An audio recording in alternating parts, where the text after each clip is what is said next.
video editing tutorial kung paano ko po ito ginawa. Try nga natin mag-Gennaro to. Ay, madali lang to mga lods. Tara sa CapCut, gawin natin. Let's go! Gawa lang po kayo ng video katulad ng gagawin ko dyan mga lods. Para sa mga baguhan, kung gusto nyo matutunan, stay lang po kayo dyan. At para po sa mga alam na ng ganitong trick, pwede nyo na pong i-scroll. Unang gagawin po natin, stay lang po tayo sa pinakaunahan yan. Yung part po niya na walang tao. Dahil gagawin po natin background yan. Then, focus po tayo sa baba. Piliin po natin sa baba yung freeze. Kapag may naka-freeze na po tayo, focus po tayo sa ating karakter na. I-timing po natin yung kunwaring tatakbo na po siya. Then, itap po natin para ma-highlights. Tapos po, piliin po uli natin yung freeze. Kapag may naka-freeze na po tayo, balikan po natin yung unang pinrease po natin ng walang tao. Pagpapalitin lang po natin ng pwesto yan. Then, balik po tayo dun sa pangalawang pinrease natin, yung may tao. Itap po uli natin para ma-highlights. Then, piliin po natin sa baba yung overlay. Kapag naibaba na po natin, tapat lang po natin sa naka-freeze na walang tao.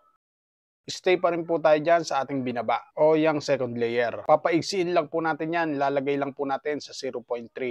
Para po sa mga baguhan, sana po masundan. Stay pa rin po tayo dyan, tapos piliin po natin sa baba yung remove BG. Then auto removal, para po sa naka-pro, yung auto removal, pwede nyo pong gamitin yung custom removal. Pipiliin nyo lang po dyan yung brush, yung walang pro. Adjust nyo lang po yung brush size. Then saka po natin i-manual brush yung ating karakter. Kapag goods na, hindi pa po tayo tapos dyan. Focus po muna tayo sa first layer. Then, piliin po natin yung split. Tapos po, abante po tayo yung kaduktong po niyan. Pagpapalitin po uli natin ng pwesto yan. Kapag napagpalit na po natin, pag pinlay po natin yan, ganyan na po magiging itsura niyan. Then, balik po ulit tayo sa second layer. Maglalagay po tayo ng diamond o keyframe sa magkabilang dulo niyan. Dito sa part na to mga lods, iminob ko muna ng konti yung ating second layer. Then, stay lang po ulit tayo sa dulo niyan. Nakikita na po dyan yung isang karakter natin sa dulo. Focus lang po tayo sa nasa harapang karakter po natin. Ililiit po natin yan, isusukat po natin dun sa pangalawang karakter po natin. Kapag goods na, ibalik po natin sa dating pwesto yung ating second layer. Ngayon po kapag pinlay po natin, ganyan na po magiging itsura niyan. Then, stay pa rin po tayo dyan. Tapos po, piliin po natin sa baba yung effect. Then, video effect.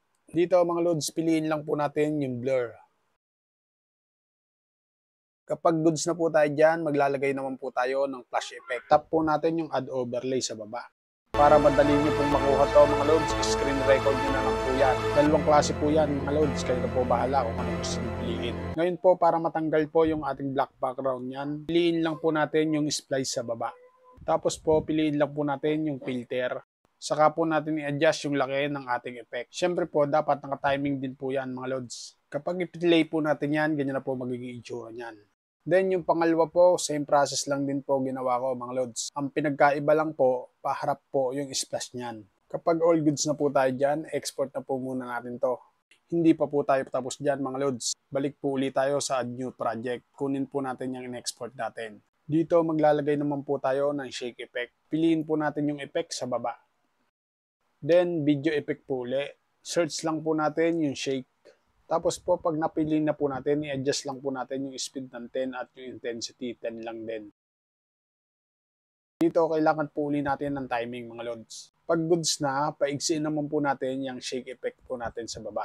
Tapos po, maglalagay din po tayo ng ganyan sa kabila. I-copy lang po natin yan. Piliin po natin yung duplicate sa baba.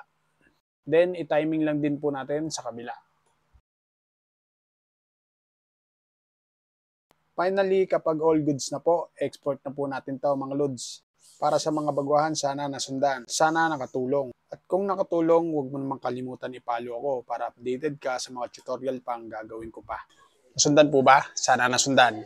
Sana nakatulong. At kung nakatulong, pakishare mo naman ang video ito para makatulong din po sa iba. Paano mga loads? Salamat sa inyong panonood at thank you Lord. Peace out!